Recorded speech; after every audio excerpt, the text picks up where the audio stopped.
When you meet someone, what is the story that you lead with?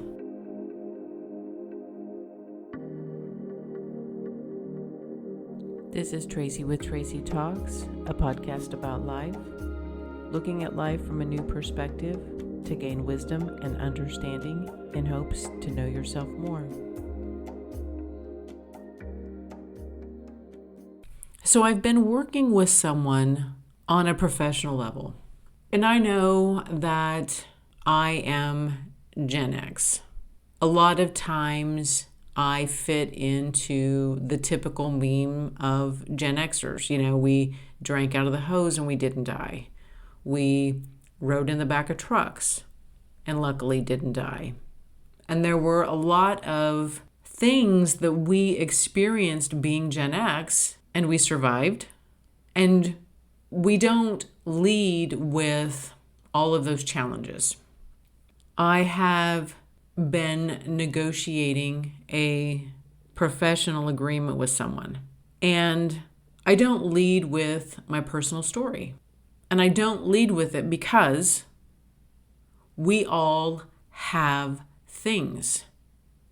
We all have hard parts of our story that people don't understand, they don't know.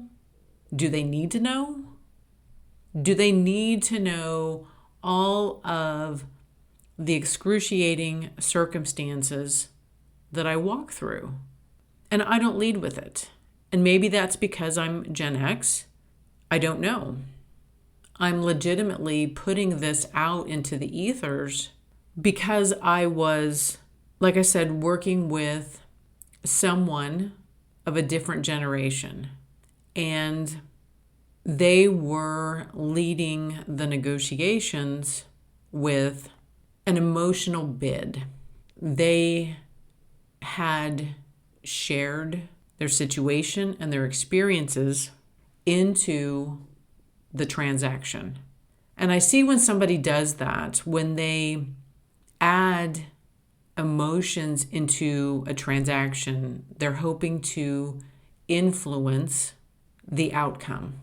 Needless to say, I have experienced a whole wave of emotions because of this.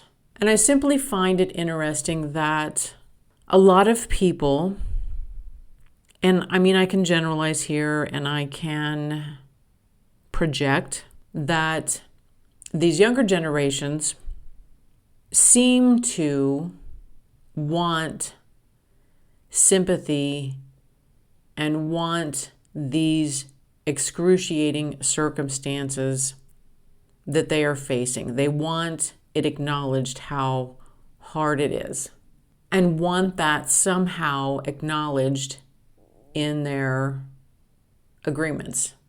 And I'm hearing this, even in the professional setting, even in work environments, that there is a movement for us to show up to the table with our punch card of experiences and thinking that, okay, well, I have all of these things, and those have a financial implication, and I want to somehow be compensated for all of these things that I have had to endure and for the things that I am experiencing, and I should get a pass because I'm a younger generation.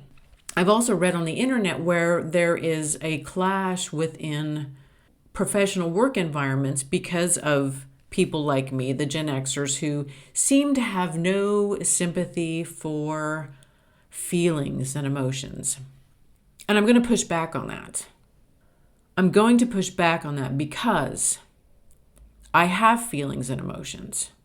And we all, every single one of us, I don't care who you are, I think we need to dispel this myth that only certain people in the world have had to face challenges.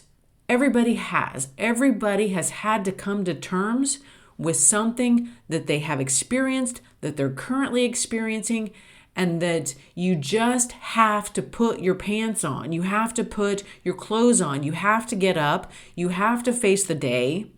But I'm not going to buy into the fact that we all need to be carrying our punch cards around and need to be compensated for a punch card.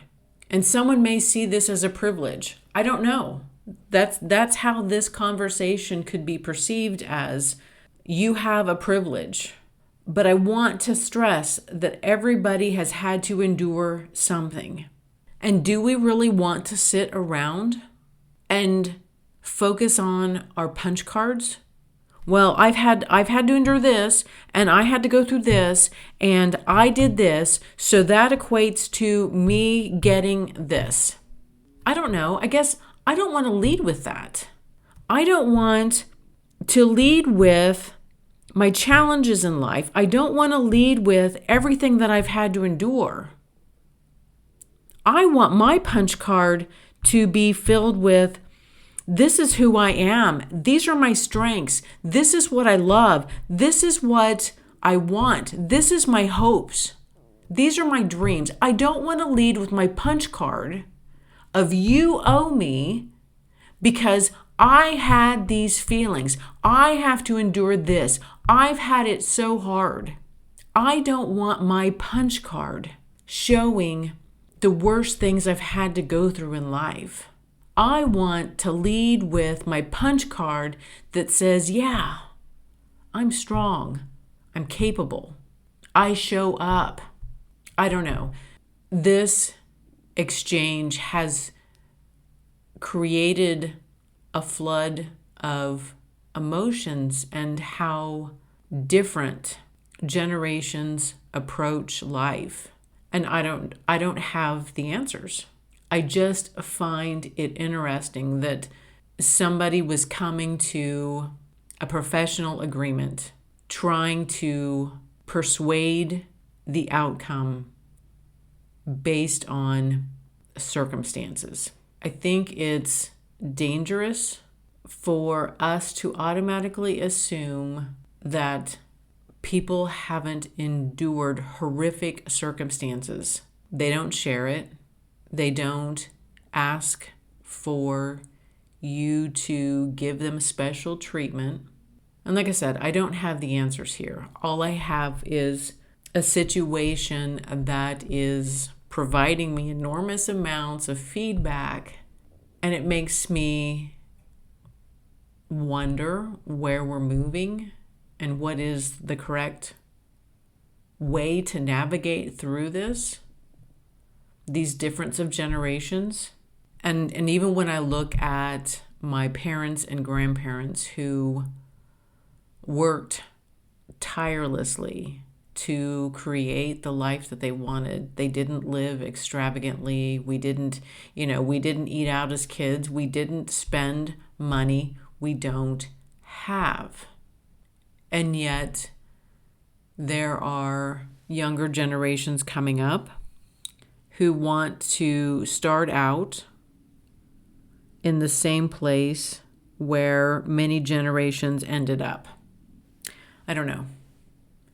These were just some of the thoughts that I had floating around in my head.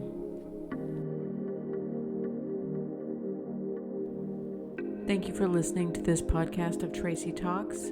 Please like and share with others who would enjoy listening to this podcast. And until next time, we meet again.